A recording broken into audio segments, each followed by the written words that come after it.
let's go ahead and talk about some of the self-published books that I have on my shelf.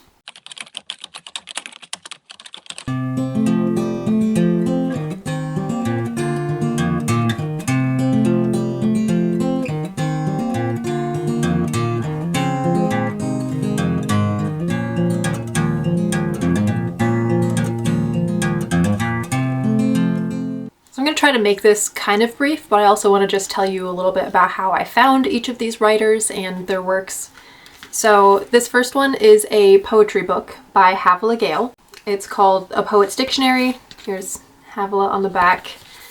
And I met Havila through a writing group that I was part of. I met quite a few writers there, but she is one of the few currently published writers that I met there. But yeah, I wanted to support her and buy her poetry, and I had read some of her poetry on the writing group, and she's very, very good. Very good poems. So if you're a fan of poetry, I definitely recommend picking up A Poet's Dictionary by Havila Gale. I'll read you the synopsis on the back, I guess. A Poet's Dictionary is a collection of 26 poems which define a variety of words such as love, guilt, inside, and mischief through the media of poetry. Each poem attempts to find the essence of its word through the author's point of view. It is a dictionary of words, but also a dictionary of the poet's mind, a glimpse into how she sees the world. So check out A Poet's Dictionary for all of you poet lovers out there. Next we have The Girl Who Could See by Kara Swanson. Kara is another one who I met on the writing group I was part of, and I never knew Kara very well, but I did see her on there. And actually, after she self-published this one, she did go on to traditionally publish Dust and Shadow, which are the books I have up here. So I'm not going to talk about those right now because they're traditionally published, but very happy for Kara, very proud of her. But this is the novella that she published first, and I'll go ahead and read the synopsis and then maybe the first sentence. I'm not really sure how I'm doing this yet, but we'll see.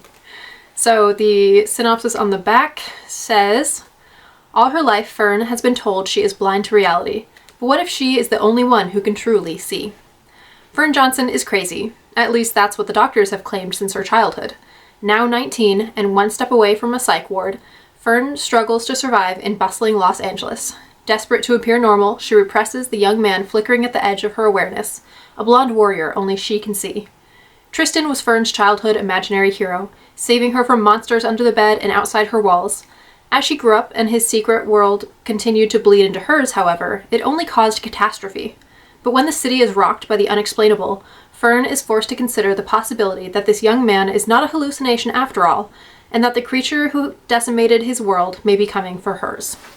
So I did read this one. I read A Poet's Dictionary also, but I read this one and I thought it was very well done, well written, very unique plot and a fun time and good characters and wholesome fun. These are all like very nice, wholesome books. So if you're looking for something that's something you can read with your family or, you know, offer to younger readers, maybe, I don't know how young, maybe not like, I mean, they're not chapter books for like 10-year-olds, but they are clean fun. And I think you can enjoy them even as an adult. Like I would reread this one and a few of them. So anyway, yeah, that's The Girl Who Could See by Kara Swanson. And also I love this cover. Isn't that just so beautiful?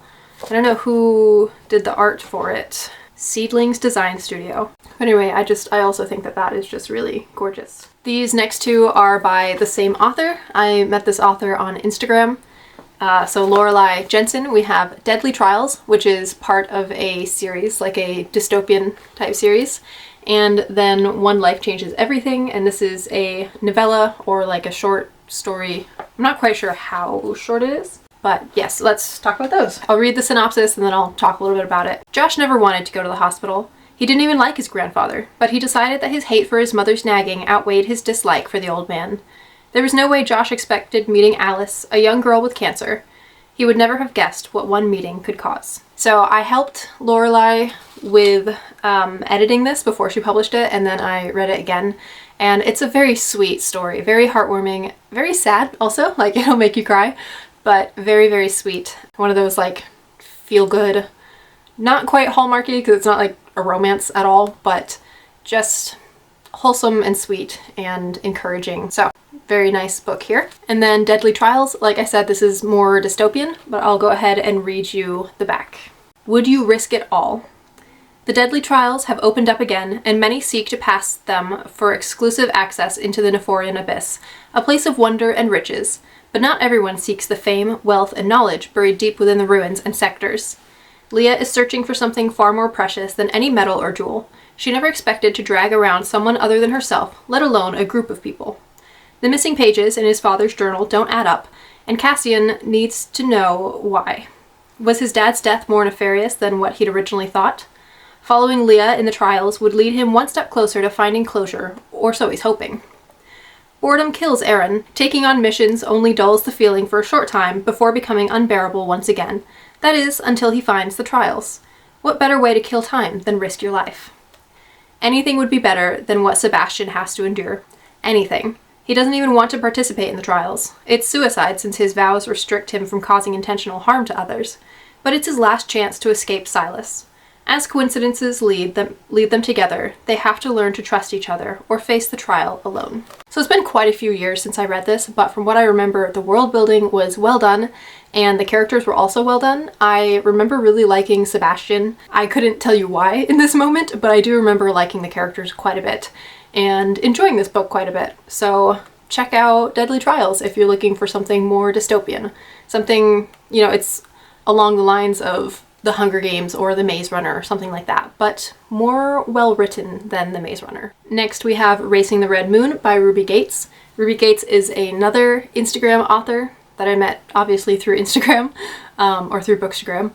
And she actually has done some art for my characters in my books. She's a very talented artist, so check out her Instagram for her art also, her illustrations. Racing the Red Moon is another one that I helped to edit before it got finalized and published, but I then picked it up to support Ruby and to read it myself again, like in its finished form. And I did really enjoy it, and I loved the characters. So let me read you the synopsis on the back of the book, and then maybe say another word or two about it. A race against time, but time is running out. The red moon is on the rise. When Stella's mysterious trainer went missing, he left a letter that held a secret that the king has been hiding for years. Forced to make the decision, Stella sets off on a quest to save her kingdom. With a greedy king and her father not far behind, Stella must trust those closest to her, along with a few new allies, to save her people before it is too late. So that's your synopsis. It's fantasy adventure with good characters. I love the bad guy in this one. Okay, that is what I remember. Whoever the greedy king is, I can't remember his name for the life of me right now. It's like on the tip of my tongue and I can't remember, but I do really love him. I thought he was so much fun and very well done and just very likable bad guy. So I love that. I love a good villain. It's also supposed to be a series. I haven't kept up with Ruby super well, so I don't actually know if the second book is out yet, but it is a very fun adventure book. So for my fantasy lovers out there, check out Racing the Red Moon. Next we have Untouchable by mcpending, and I'm glad to talk about this one here because I have a short about it that's, I don't know if it's already come out or if it's going to come out in the next couple weeks, but I call it The Untouchables throughout the entire short, and I'm so sorry about that. It is called Untouchable. I don't know, blanked and called it the wrong thing for the whole short. But anyway, this is Untouchable, and I really, really loved this one. It's another series, so this is the first book in a series. I have yet to get the other books. I don't know why I haven't. I really do want to, but I guess I didn't get them before I went to school, and now I'm trying to work through my TBR without buying more books. But this is high on my list to get the rest of the books once I read what I have. Anyway, okay, let me go ahead and read you the synopsis. I will survive. 17-year-old Tessa has lived her entire life in a world where her worth is defined by her rank in society. And her rank just happens to be the lowest, the unranked, the untouchables, the people that aren't treated as people. Tessa has her ways of living outside the law, scavenging and robbing anyone who has a face. But after being elected reluctant leader of a band of untouchable children, Tessa has more than one life to look out for. She has always saved her own skin. So when she actually risks everything she has worked, robbed for, her punishment awaits. The labyrinth awaits. So this is another one that I think is along the lines of The Maze Runner or The Hunger Games or something like that, like more dystopian. But I loved the characters in this so much. It definitely has the found family trope, and the characters are really, really well written, and it was just such a fast-paced, adventurous time, and the whole story is well written, like the actual writing is good, which is, something I always look for. So yeah, definitely recommend Untouchable, and I do know that I think the other 2 books are published. I could be wrong, but I'm pretty sure there are 3 in the series. So check out Untouchable if you're looking for another dystopian read. And we have another dystopian book or series, The Unanswered Questions by Lauren Fulter. Should give the names. And there are 3 or 4 books in this series now. I don't quite remember. I know that Lauren has been publishing so many. Like, she has been cranking them out and putting in the work and has editors and things now. Like, she has really taken off and grown. And she and mcpending I also met on Instagram. But yeah, I'm so proud of Lauren and so happy for her. I only have this one so far. I haven't gone through and bought the rest of the series, but I will at some point. Again, when I'm not on a book buying ban, when I've read my TBR, when I start buying books again, I'm gonna have to get the rest of the series. But for now, I just have this one. It's the only one that I've read. But let me go ahead and read you the synopsis. It's been 24 hours since the bombing, the first attack in 300 years. The world is in panic. Everyone is pointing fingers, desperate for answers. A terrified young girl stumbles into a small town of the region of North Cordell to find herself immersed in an unfamiliar world in an unreliable mind. She is determined to find safety, with no intentions of becoming involved with the new global conflict. When a light in the mountains calls to her, she and 5 others become caught up in a plot against the world. Now they must prove their innocence to a mysterious sergeant on the threat of death, and discover the truth of a force against the very nature of what they know. But the truth is deadly, and once it knows your name, there's no going back. So another fast-paced adventure novel where the characters were well done and fun, and I think it's kind of found family trope, maybe not entirely, but something along those lines. So yeah, check out The Unanswered Questions for another dystopian read. And I forgot to be reading the first line of the books, so I'm going to go back through and do that now. Bear with me as they're a little bit mixed up. But first line of The Unanswered Questions. Oh my gosh, I forgot I got stickers. There's stickers in here. I'm going to have to put those somewhere safer. Kind of forgot about them. It's also a very chunky book, so if you like chunky reads, go ahead. So we have Part 1, The Light, Chapter 1. If this has reached you, my mission is complete. And that's the first chapter. That's the first line. I'm only going to read the first line, so you can go from there if anything hooks you, or if the synopsis hooks you, or the cover, or whatever else. But that's the first line for The Unanswered Questions. Now we'll read the first line for Untouchable. Let me get that. Also, just to give you a sense of mcpending's like humor and writing, this is her dedication, which I love. This book is dedicated to that one flip-flop I found in a parking lot. I don't know where you came from or where you went, but I still think about you to this day. So, very humorous.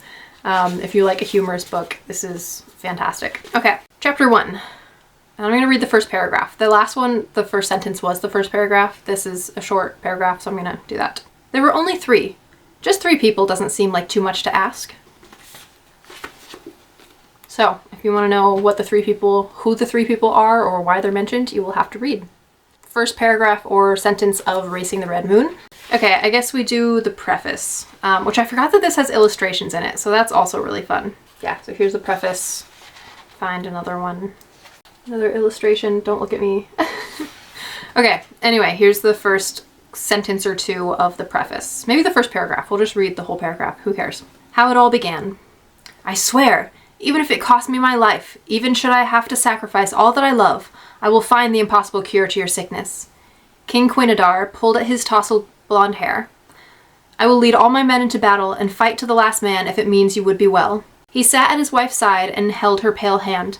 I will continue to search for a cure. There must be, he cried. And that is the first paragraph in the preface. Now for Deadly Trials. I know we're going backwards. I'm sorry, I should have done this before. But here we go. Prologue. Oh, and this is when I started annotating, so I've got annotations in here. That's kind of fun. Okay, anyway. First paragraph of the prologue. Screaming. All she could hear was the screaming. It rang in her ears, in her head, echoing through her body. Her soul quaked and body trembled. Her voice would have joined in the haunting chorus, but her jaw was clamped shut with a cold metal muzzle, so all she let out were little whimpers. There you go. First paragraph of Deadly Trials. Now for One Life Changes Everything. Ooh, this is such a good first line. Chapter 1. Death is an equalizer. And that is the first line and the first paragraph. I really love that. I highlighted that. It's so good. Okay, The Girl Who Could See. First line or paragraph, depending on how long it is. Okay. Chapter 1. Present time. On television crime shows, they never tell you how cold it is.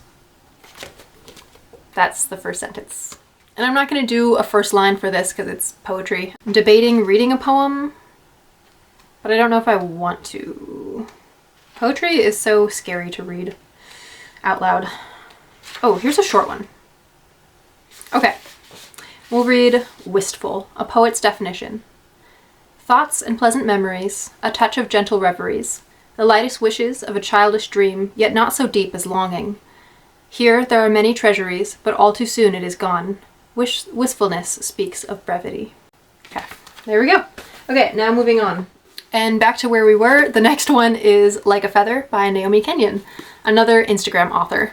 And Like a Feather is kind of more magical realism, or like, not quite fantasy. Like, it's not high fantasy with magic and dragons and whatever, but I'm not entirely sure if it would be more magical realism or just like a modern fantasy, but I'm gonna say magical realism. So let's read the synopsis. Penelope Rosewood has always wanted to be normal. Born with the ability to fly, it's kind of hard to be anything but different. Penny's mother has warned her that letting her secret out could be dangerous. But this summer, Penny is starting to believe that she's not the only one keeping secrets. Is something darker going on in Mount Robert? Sam Caleb has always wanted to be different. When his family moved from New York City to the countryside, it's a great opportunity to make a new reputation for himself. Sam is instantly drawn to the girl next door, the one with fear in her dark blue eyes. After discovering Penelope in flight, he can't turn away from the strange reality he stumbled into. He realizes there's a lot more hidden behind her pretty face than he thought. While Penelope and Sam's friendship blossoms, more secrets surface. A man who seems to be stalking Penny, and a mysterious woman in a photo that her parents refuse to talk about. It's all just the beginning. As they uncover the horrifying truths, they realize how important it is to find peace in the unknown, and the strength it takes to find it. So there you go. There's the synopsis for this one. So a cute little romance and a bit of a mystery and some, adventure and like darker undertones. So if you're looking for some magical realism, check out Like a Feather. Oh, and let me read the first sentence before I leave. Prologue, Penelope. I'm going to read the first paragraph. I knew I was different. You're probably thinking that's just how everyone describes themselves. Different. But I'm a different kind of different. A different from your normal different. A kind that can make someone run the other way and call the police, or it can draw someone in, and they could become your best friend. Okay, so fun writing and a bit humorous. So there you go. There's the first paragraph for Like a Feather. Next is Abort by cdhulen. This is another Instagram author, and I never actually chatted with cdhulen, but I got an advanced reader copy because I had heard about the novella and I knew the synopsis and I was very interested, and I really did enjoy it. And I would like to read it again in the near future, but we will see when that happens. Anyway, let me go ahead and read the synopsis. But this is sci-fi. Life is what Cecilio says it is. Who is he to question? It's easy to tell when someone is dead, but what makes them alive? Is it the memories they keep, or the pain they feel, or the love they share? For Cecilio, the first colony of Proxima B, the answer could bring prosperity or crack the very foundations of society. After a 5-year leave of absence, Commander Mason Wyatt is sent to an antique warship with the chance to earn back his rank and bury his past. All he must do is uphold the answer. Life is what Cecilio says it is. But as the starship nears Proxima B, Mason's past boils to the surface, and Cecilio's answer begins to unravel. So if you couldn't tell, it's also a pro-life book, and it opens a very interesting discussion and puts a new spin on that discussion, and it just sparks conversation. And cdhulen's point was to just get people to question things and get them to question maybe beliefs that they are holding, or learn how to have a discussion about abortion and pro-life and all of that. So just very well done on that topic, and again, a very unique take on that topic because it's sci-fi. He's out in space. It's not your normal take on this issue. So very interesting. If you're looking for a good sci-fi read that might also challenge you to think a little bit, then check out Abort.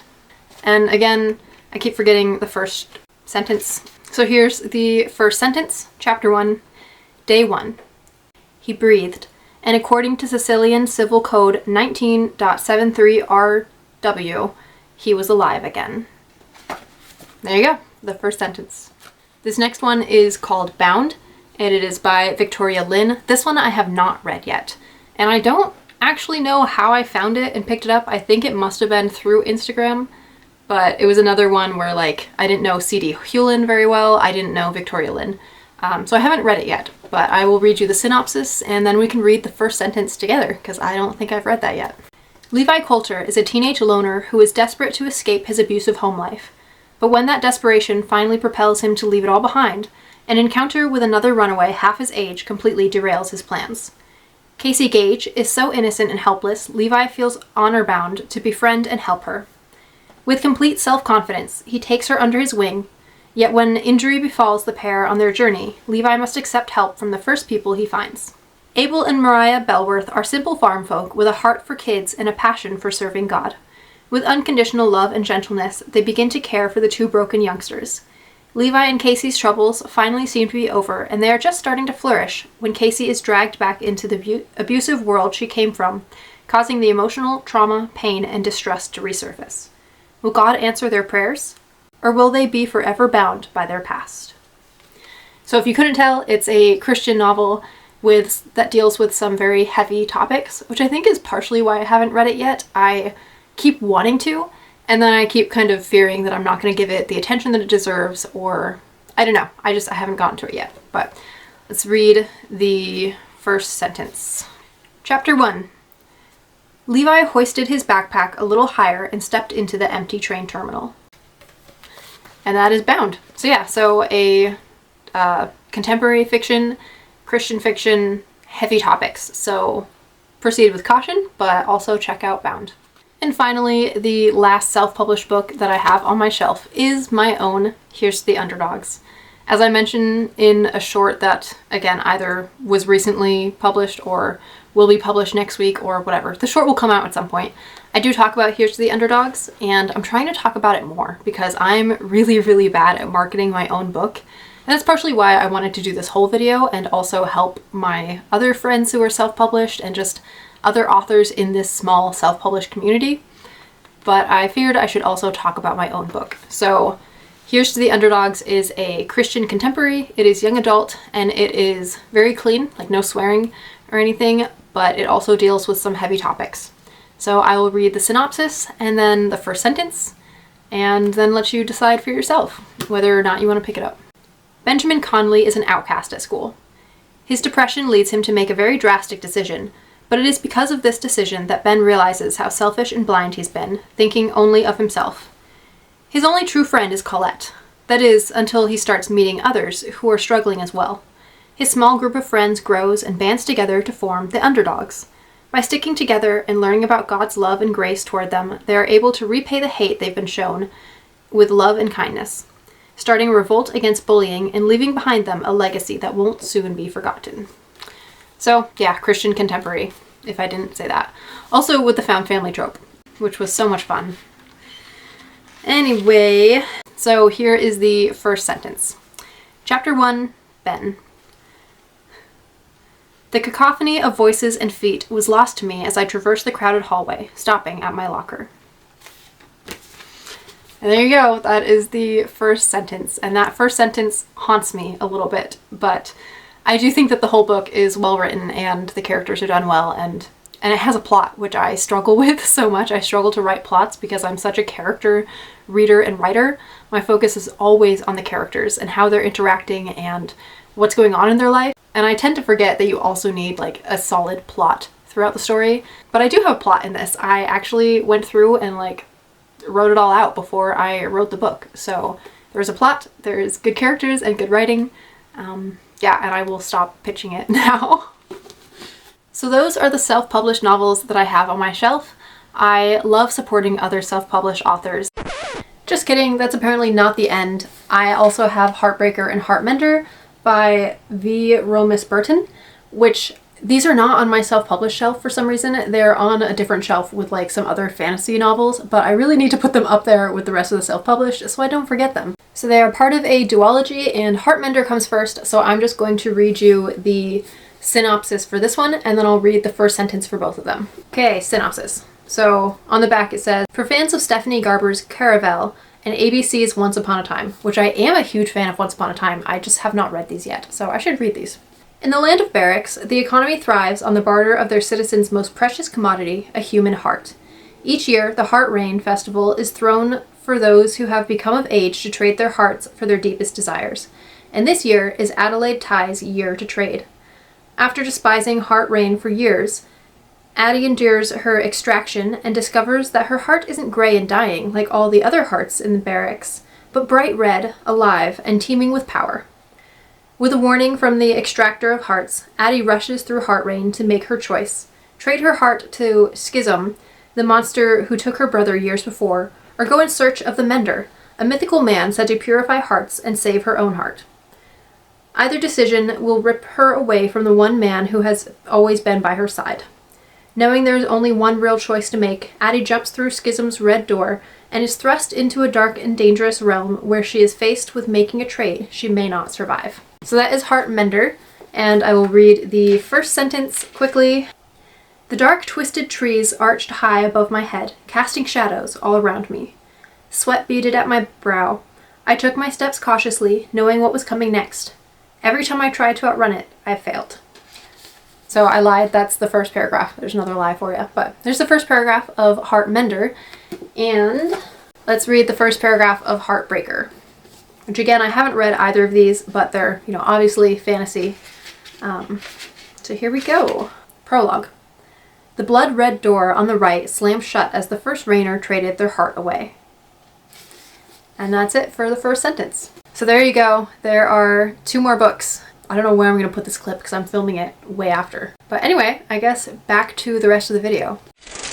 And I just wanted to put this video out here to help support them even more, to make more people aware of their works, and to give them a little boost. Anyway, I hope that you will check some of those books out. Let me know down in the comments which ones really caught your attention. Like, what genres do you read? I have a pretty good selection of different genres, as you can see, so let me know down below what caught your attention. Would you like any more info on any of the books? They should all be able to be found on Amazon, so go ahead and check them out. And if I remember, then I will link everybody's Instagram down below. But that's the video, so please give it a like and subscribe. And again, comment down below what book caught your eye and what you're currently reading. What's the vibe right now? What's going on? I'm currently reading through Glass Sword, which is the second book in the Red Queen series, and I'm really enjoying it, but it also is a little slow going. My reading is, not the book necessarily, but I'm working through that. And that is officially it for the video, so I will see you in the next one. Bye-bye!